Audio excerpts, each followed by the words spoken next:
కుంభకోణం కేసు కోర్టులో ఉన్నందున తాను ఎలాంటి వ్యాఖ్యలు చేయలేనన్నారు తమిళనాడు గవర్నర్ రోసయ్య. శ్రీవారి దర్శనార్థం కుటుంబ సభ్యులతో కలిసి తిరుమల చేరుకున్న ఆయన మధ్యాహ్నం స్వామివారిని దర్శించుకున్నారు. తిరుమలేశుడి దర్శనం బాగా జరిగిందన్న ఆయన దేవుణ్ణి దర్శించుకోవడానికి ప్రత్యేక సందర్భాలు అవసరం లేదన్నారు.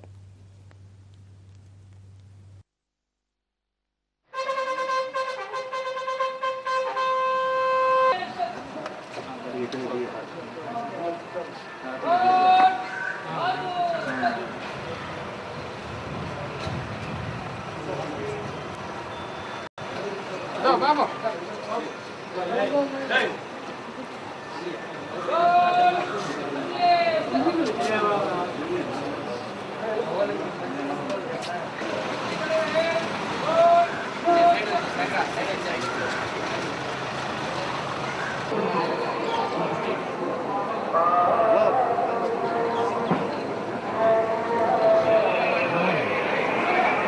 Unda, sala.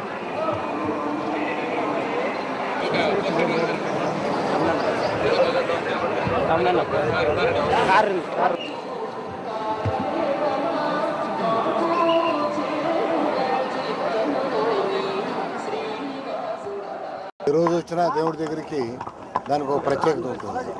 దైవ దర్శనం కావటం అదృష్టం ఉండాలి. ఆ అదృష్టం ఇవాళ కలిగింది. రాగలిగాను, దర్శనం చేసుకున్నాను.